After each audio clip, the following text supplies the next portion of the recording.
हम अध्यात्म ज्ञान से हम पूर्ण रूप से अपरिचित थे।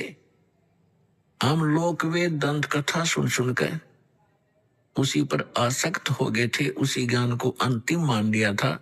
जो भी जिस धर्म मजहब या ग्रुप या पंथ में जुड़ा है और उसका एक बहुत बड़ा दायरा होता है, हम उस दायरे में रहकर केवल वही विचार विमर्श करते रहते हैं, उन्हीं परंपराओं का निर्वाह करते रहते हैं, जिस कारण से हमें कोई ऑब्जेक्शन नहीं होता कि जो हम कर रहे हैं ये गलत भी होगा। और गलत और ठीक का ज्ञान सत्संग से होता है। सत्संग स्वयं परमात्मा ही कर सकते हैं। तीन लोक और भवन चतुर्दश कोई नहीं सत्संगी। तीन लोक और भवन चतुर्दश कोई नहीं सत्संगी। गरीबदास जी ने कहा है कि 14 लोकों में और इन 3 लोकों में कोई भी सत्संगी नहीं है। सत्संगी मीन जिसको यथार्थ अध्यात्म ज्ञान हो, सच्चा ज्ञान हो। एक परमात्मा कबीर जी को छोड़कर उसने जो ज्ञान दिया उसके अतिरिक्त कोई सत्संग ही नहीं। तो पुण्यात्मा, जो व्यक्ति प्रथम बार ये सुनता है कि किसी को भी ज्ञान नहीं, तो उसके यह बात गले उतरा को नहीं। कारण क्या है कि हमने अज्ञान सुन रखा है, ज्ञान कभी सुना ही नहीं। आपको बहुत बार सिद्ध किया है कि देवी पुराण के अंदर गीता प्रेस गोरखपुर से प्रकाशित 28 से लेकर 28-29 पृष्ठ पर स्पष्ट किया है। प्रथम स्कंद में व्यास जी पूछ रहे हैं नारद जी से कि किस भगवान की भक्ति करनी चाहिए, कौन सक्षम है, कौन समर्थ है। तो नारद जी कह रहे हैं कि एक समय मेरे पिता ब्रह्मा जी को यह देखकर बड़ा आश्चर्य हुआ कि भगवान विष्णु जी समाधि लगाए बैठे थे। ब्रह्मा जी ने पूछा कि हे देवेश्वर, सारी सृष्टि के पालक, आप किसकी भक्ति करते? तो विष्णु जी ने कहा कि मैं दुर्गा की भक्ति करता हूं, देवी की। अरे से ऊपर मैं किसी को भगवान नहीं मानता, मुझे पता ही नहीं। मेरे लिए ये फाइनल गॉड है देवी, मैं इसकी भक्ति करता हूं। फिर 7वें स्कंद में देवी 562 पृष्ठ पर हिमालय राजा को ज्ञान देते समय श्री देवी जी कहती है कि राजन, तू और सब बातों को छोड़ दे, एक ब्रह्म की पूजा करो। ब्रह्म ज्योत निरंजन काल 21 ब्रह्मांड का जो मालिक है, उसका ओम नाम है। ओम नाम के जाप से तुम ब्रह्मलोक में चले जाओगे। वो ब्रह्मलोक में रहता है, वो ब्रह्म। गीता ज्ञान दाता ये ब्रह्म है और श्री कृष्ण जी में प्रवेश करके ये गीता का ज्ञान दे रहा है। 8वें अध्याय के 13वें श्लोक में स्वयं कहता है ओम इति एकाक्षरम ब्रह्म विहारण माम अनुस्मरण ये प्रयाति तजन देहम सयाति परमाम गतिम।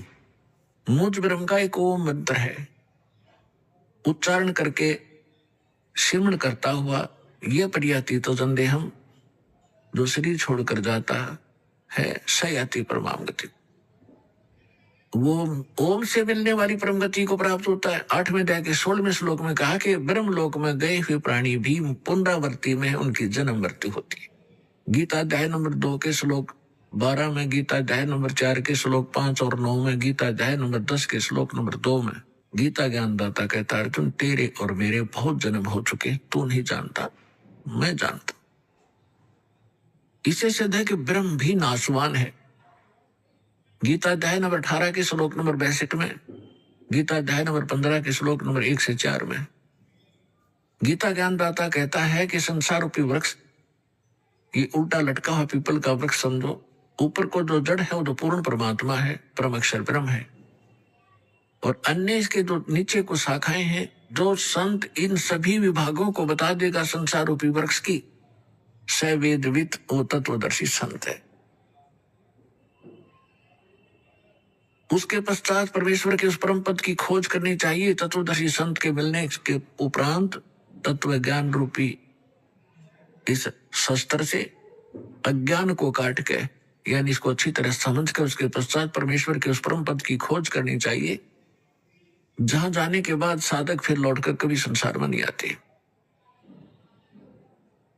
18वें अध्याय के 62वें श्लोक में कहा कि अर्जुन, तू सर्वभाव से उस परमेश्वर की शरण में जा, उसकी कृपा से तू परम शांति को और सनातन परम धाम यानी शाश्वत स्थान अमर लोक को प्राप्त होगा, जहां जाने के बाद साधक फिर लौटकर कभी संसार में नहीं आते, उनकी जन्म मृत्यु नहीं होती।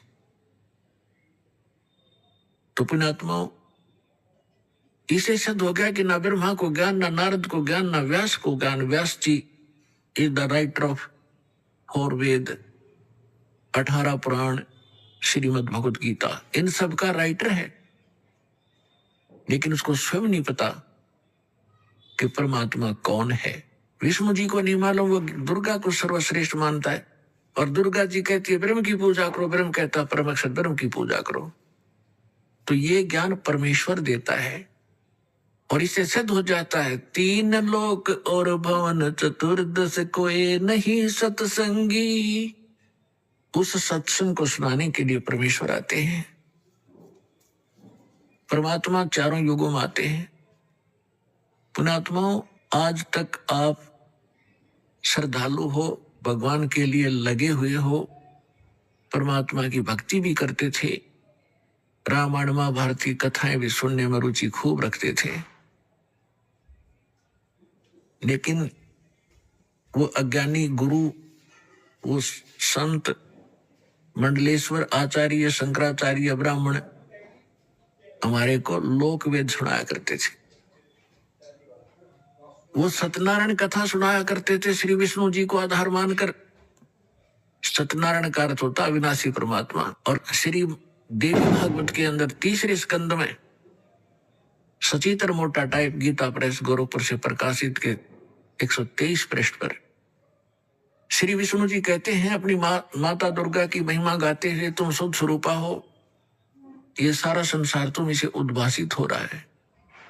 मैं ब्रह्मा और शंकर आपकी कृपा से विद्यमान है। हमारा तो आविर्भाव माने जन्म, तिरोभाव माने मृत्यु हुआ करता है। हम नित्य नहीं है, हम अविनाशी नहीं है, आप ही नित्य हो।